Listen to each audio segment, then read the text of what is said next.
안녕하세요. 주말 잘 보내셨습니까? 지난주 토요일 날 14일 날 전화가 와서 그 동생 친구인데 어렸을 때부터 이제 같이 봤으니까 뭐 누님 동생 했겠죠. 근데 이제 누님 그러니까 이제 전화 오신 분 이제 누님인데 그 동생 친구가 어렸을 때부터 말도 잘하고 이렇게 이제 서글서글하고 이렇게 부침성이 있으니까 이제 좀 귀여워해 줬겠죠. 그런데 이제 어떤 기회가 돼서 돈을 빌려갔는데 금방 이렇게 누님 한 20일만 내가 쓰고 틀림없이 드릴 거니까 좀 부탁드리겠습니다. 제가 웬만하면 이런 거 말씀 안 드리려고 했는데 제가 급한 일이 있어가지고 제가 이렇게 누님 좀 부탁드리니까 제가 약속은 꼭 지키겠습니다. 이렇게 해서 돈을 빌려줬는데요. 20일이 지나, 한 달이 지나, 한 달 반. 뭐 알아서 하겠지 했는데 2달이 됐는데도 연락이 없다는 거예요. 이렇다 저렇다 말도 없고. 그래서 괘씸하기도 하고. 이러다가 한두 번, 뭐 아니면 1, 2년에 안 것도 아니고 벌써 몇십 년 동안 이렇게 알고 지냈는데 사람이 갑자기 이게 돈 문제가 개입이 되니까 이게 참 정말 사람의 그 본질을 알게 된다고 이게 영 배신감 들고 그래서 속상해 죽겠다고 이제 전화했는데 전화한 목적은 이렇게 사람이 신뢰가 없고 신용이 없고 이 거짓말을 잘한다는 거예요. 그전에는 이제 이 돈이 개입되기 전에는 그냥 얘가 그냥 말을 잘한다 이렇게만 생각하는 거예요.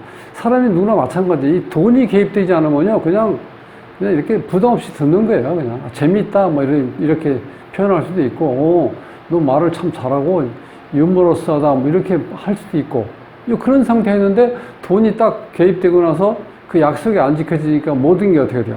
이제 부정적으로 보이게 되죠. 그래서 그거를 이 친구가 이게 좀 사주에도 이제 그런 게 나오는 건지 사람이 이렇게 도저히 자기는 아무리 생각해도 알 수가 없다는 거예요. 그래서 알 수가 없죠. 사람은 어떻게 알아? 모르지. 그래서 저는 이제 가장 이 사주는 원초적인 본능을 분석하는 거기 때문에요. 잘 알던 사람이든 모르는 사람이든 참고할 필요는 반드시 있습니다. 제가 이거를 오랫동안 이렇게 다루면서 사주 자체가 어떤 정의라든가 어떤 선입감에 치우치지 말고 본능, 원초적인 본능을 분석하는 데는 사주만 한 게 없어요. 그래서 내가 이거 전화 잘하셨습니다. 어쨌든 간에 제가 월요일 날 한번 유튜브에서 올릴 테니까 한번 참고를 한번 보십시오 하고 제가 이제 말씀을 드렸는데 자 오늘 이 사주에 대해서 한번 이제 이름하고 같이 한번 이제 풀어보도록 하는데 말씀드릴 거는 이 상관이 발달됐을 경우에 그러니까 사주가 약하고 상관이 발달됐을 때 자 이게 거짓말쟁이라는 거예요. 실질적으로 보면. 그러니까 뭐, 이 거짓말이, 입만 열면 거짓말이 술술 나오고, 돌아서면 또 거짓말이고, 내일 아침에 뽀록 날 것도 바로 오늘 거짓말 하는 거. 이게 지금, 이게 본인도 모른다는 거예요. 본인이 거짓말 하는 거라. 그러니까 이거 참 깝깝하죠. 내용을 알고 나면은. 그래서 오늘 이제, 지금 이게 이제 김범수예요. 김범수 씨. 김범수 씨 보실지 모르지만 어쨌든 간에 자 이제 김범수 씨 사주하고 이름을 한번 풀어보겠습니다. 구독은 무료입니다. 구독을 꼭 눌러주시면 힘이 불끈 솟아납니다. 열심히 하겠습니다. 자, 이 김범수 씨 사주에서 특징이 뭐냐면 자 주인공이 목이죠. 그런데 목을 상해지는 수가 없어요. 그런데 내 기운을 빼가는 식신상관 하나, 둘, 셋, 넷, 이 5개나 되죠. 여기다가 이 기본적으로 이 무토도 열토기 때문에 같이 보이지 않게 동조한다는 거예요. 이 기운 자체는. 그러니까 이 상당히 신약한 사주인데 여기에 또 신금한테 한 대 얻어맞았죠. 거의 뭐 거룩기 상태인데 여기서 이제 중요한 거는 식신상관이 태과한 상태에서 또 어떤 게 지금 여기서 이렇게 거짓말 잘할 수 있는 여건이 주어지냐면 기질이 강하게 만드는 그 요인이 몇 개 있어요. 여기 보면 이 무호가 이게 양인이거든요. 무호, 양인. 이 무호가 양인이에요. 양인. 그 다음에 정사가 간여지동, 그 다음에 을미가 백허살. 이렇게 되면은 기질이 강하다 보니까 실질적으로 사주는 이론상 보면은 아주 극신약한 사주인데 이런 기질이 있으면요, 강한 기질을 나타낸다는 거예요. 그러면 외관상으로 봐서는 사주가 신강한 것처럼 보여요. 말도 잘하고 자신감도 있게 얘기를 해요. 이런 사주가. 그래서 이거는 입만 열면 거짓말이 술술 나오는 게 바로 여기에 보면 이제 상관, 여기 지금 상관이 이렇게 있죠. 그런데 이게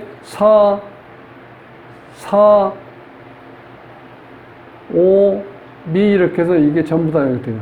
이게 지금 방합으로 되어 있죠. 이렇게 이제 상관성을 띠면은 식신은 자, 본인 을목일간의 의지가 이렇게 투영된 거예요. 요런 경우는 식신이. 그죠? 근데 여기 상관성은 이 상관은 이 일간의 의지가 투영된 게 아니고 외부 환경에 따라서 이 상관이라는 거는 그냥 자기도 모르게 이렇게 말이 나오는 거예요. 그러니까 잘못 보면은 상관성이 발달된 사람들은 순발력이 있고 그 다음에 말을 어떻게 돼요? 거침없이 네. 일사천리로 말 잘 풀어나간다는 거예요. 그래서 사람들이 생각할 때 어떻게 굉장히 똑똑하다고 생각을 해요. 생각 없이만 하는 거니까. 즉 일간이 생해지는 기운 없이 설기가 스스로 되고 주변 환경에 따라서 내가 반응하다 보니까 바로바로 말이 나오는 거예요. 주위에 이제 혹시 상관이 발달된 사람 가만히 한번 보세요. 요 사주를 이제 어떤 계기로 해서 좀 말을 잘한다는 사람이 있으면 그 사람 한번 사주에 이 상관이 있는지 식신이 있는지 한번 그거 보시면 된다는 거예요. 오늘의 이제 요 사주 분석하는 거는 그 아주머님이 이렇게 얘기하셨지만 저는 이거 보고 깜짝 놀랐어요. 아, 그래서 이렇게 거짓말하고 이런 사람도 또 말창면도 잘해요. 말하면 중간에 가로채가지고 자기가 결론을 얘기해버린다는 거예요. 그런데 결론 그러면 빚은 누구한테 나요? 이렇게 말 가로채가지고 얘기하는 사람이 어떻게 돼? 주인공이 되는 거 아니에요? 특히 이제 그런 걸 잘하는 거예요, 상관이. 그러니까 상관은 누군가를 내가 어떻게 돼? 억누르고 내가 우뚝 솟고 싶은 마음. 그게 상관이에요. 그러니까 정치인들한테 혹시 그런 이 상관성이 반드시 있다는 거야. 겁제하고, 예, 투쟁성하고 이 상관이라는 건 누군가를 내가 짓밟더라도 내가 반드시 어떻게든 우뚝 솟고 싶은 마음이 있다는 거예요.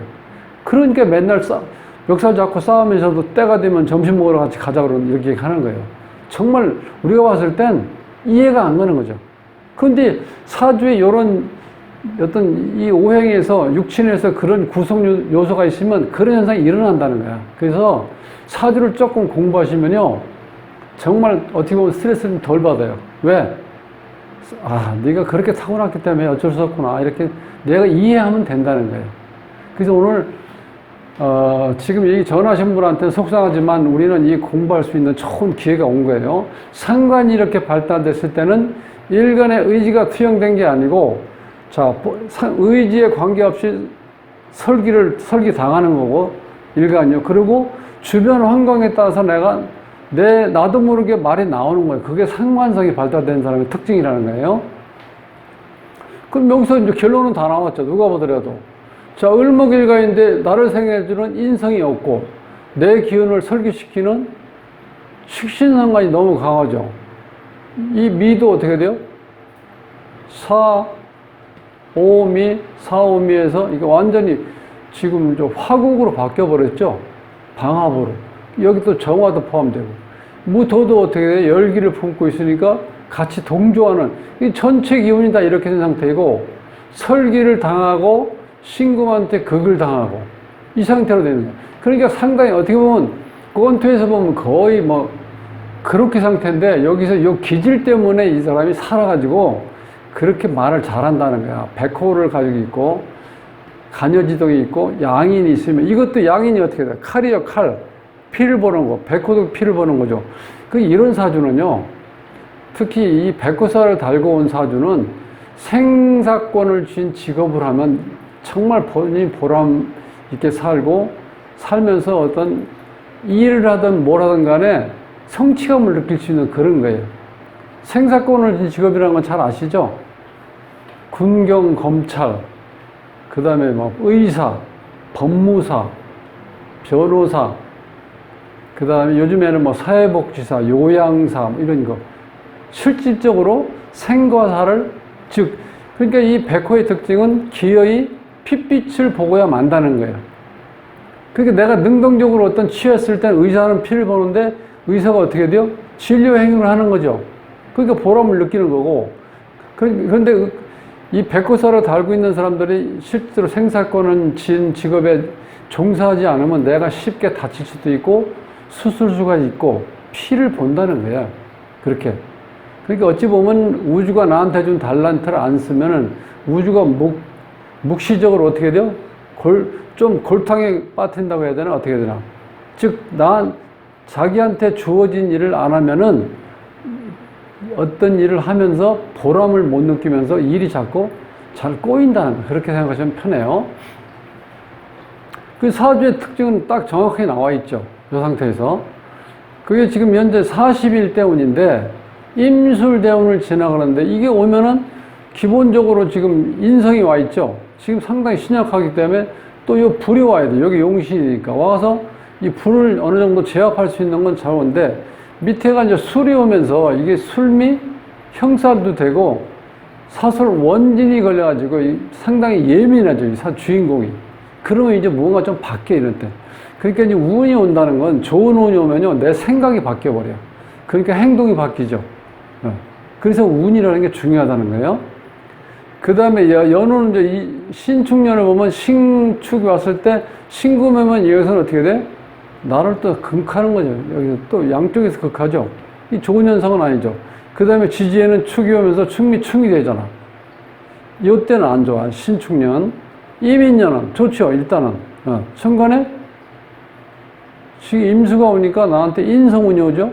그 다음에 목이 오면은 나를 겁재지만 나를 도움받을 수 있는 동료가 오잖아. 그러니까 22년은 상당히 좋게 흐른다. 이렇게 보고, 월운을 보면 이제 8월 달인데, 이 병화가 오면은 안 좋죠. 지금도 불바다인데, 하늘에서 불바다가 된다는 거, 이렇게 되잖아.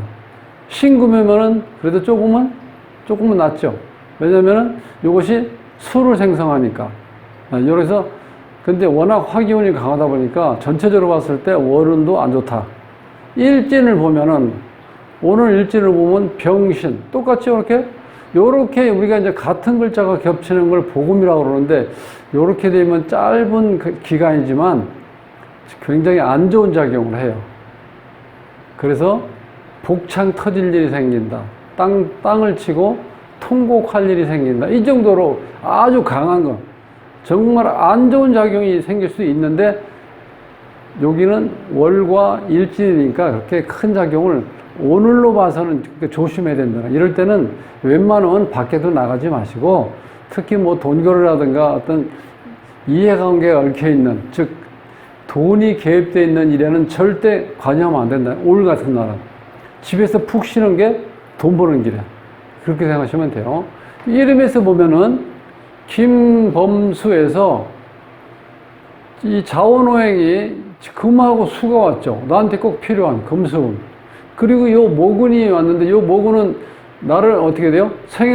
나와 같은 기운이니까, 비견운이 오니까 지금 신약한 사주에서, 그래서 이 자원오행은 상당히 잘 들어가 있어요, 지금 이렇게.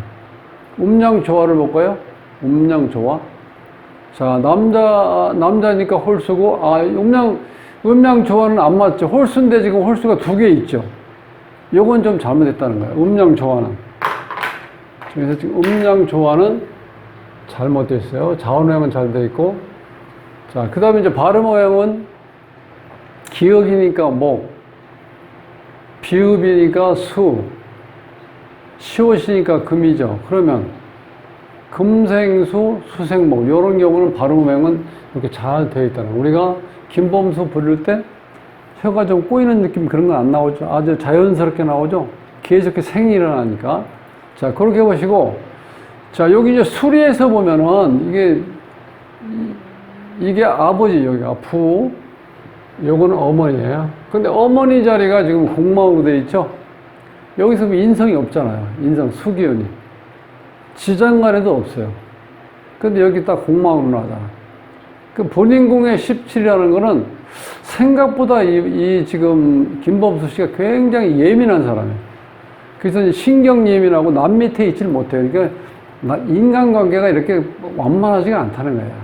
특히 17핵이 있는 사람들은, 남자들 같은 경우 이걸 조루현상이 온다고 그래요. 그러니까 그만큼 신경이 예민하다는 거예요. 자, 18핵은 좋죠? 이 가정궁에 선견지명이 있다. 미래를 내다볼 수 있는 해안이 있다. 그래서 내가 뭔가를 추진하는 건 잘할 수 있다는데, 여기서 또 문제는 요렇게 같은 기운이, 같은 수리가 한 칸 건너 있어도 이 작용이 아주 안 좋게 일어난다는 거야. 34가. 이 34는 어떤 의미냐면, 여기서는 이게 우울증이 온다는 거야. 우울증. 풍전등화. 그 다음에 재화가 연속된다. 그러니까 아주 안 좋은 거죠. 본인한테도 안 좋고 배우자한테도 안 좋고. 그 자식 자리에 26획이 있는데 26획은요 육친떡이 없는 거예요. 자, 육친떡이 없다는 건 여기 본인에서 배우자, 자식, 어머니, 아버지, 뭐 주위에 뭐 조상들 이렇게 내 가까이에 하다못해 친척집에도 마찬가지죠. 그런 모든 그런 사람들과 인연이 약하다는 거야. 덕이 없다는 거야, 쉽게 해서. 26획이 있으면 이건 흉수예요. 26획은 좋은 작용을 못해. 그러면 이 사람의 사회생활, 여기서 나오죠. 거짓말을 밥 먹듯이 하는데, 사회생활을 하는데 도움이 되겠어요? 걸림돌이 되지. 사회생활도 공망이 실패, 안 좋다. 이 연인궁의 이 공망은, 연인궁은 뭐냐면, 그래도 이 사람이 성장할 때, 사춘기 때 이성으로 인해서 골치 아픈 일은 발생되지 않았다고 본다는 거예요. 그래서 공망작용이 좋게 작용하는 것 중에 하나가 연인궁의 공망이면 이성 간의 문제는 없었다. 이렇게 잘 볼 수 있다는 거예요. 여기는 뭐 형제들하고도 인연이 약하고. 그러니까 지금 이름에서도 보면은 아쉬운 거는 이런 경우 안 좋다는 거. 34핵에 작동된다는 거. 34핵. 그리고 본인이 사회생활을 하는데 좀 문제가 있다는 거예요. 이건 스스로 만든 거죠. 이 사주 영향이 너무 크다는 거예요. 입만 열면 거짓말, 돌아서면 또 거짓말. 거짓말을 우리가 밥 먹듯 한다고 그러죠. 그게 정확하게 지금 이게 적용되는 사주예요. 그래서 오늘 이 공부를 하시면서 실제로 이제 우리 어떤 사주에, 모두에도 말씀드렸지만 어떤 사람이 말을 참 잘한다. 그렇게 잘했을 때는 그게 어떤 때는 거짓말 같기도 하고 진실 같기도 한데 거짓말성이 조금 있다 싶으면은요, 그 사주를 한번 이렇게 알아보셔갖고 상관이 어떻게 되어 있는지, 그 다음에 일간이, 인성과 일간을 더해가지고 신강한지 신약한지 봐서, 신약한 경우에는 그렇게 거짓말을 잘할 가능성이 높다는 거예요. 그런데 그거는 본인이 의도적으로 한 게 아니라 자기도 모르게 이렇게 나온다는 거야. 참 희한하죠. 상관이 발달된 사람들은 중간에 말꼬리 자꾸 자기가 어떻게 돼? 말꼬리 채가지고 자기가 결론 내려버리고. 그러니까 뭐 그런 얘기죠. 재주는 곰이 부리고 돈은 누가 가져? 가로챈 사람, 상관이 발달된 사람. 이런 현상이 올 수 있다는 거예요. 그래서 복잡한 건 다 이렇게 접어두시고, 신약한데 상관이 발달된 사람들은 거짓말을 잘하고 허세, 남한테 이렇게 뭐 이렇게 있는 것처럼, 아는 것처럼 겉으로 드러내는 것, 그런 걸 잘할 수 있다는 거예요. 그래서 사람을 한 번 더 꿰뚫어 볼 수 있는 이제 기회가 된다고 생각하시고, 한번 이렇게 꼭 확인해 보시기 바랍니다. 수고하셨습니다. 다음 시간에 뵙겠습니다.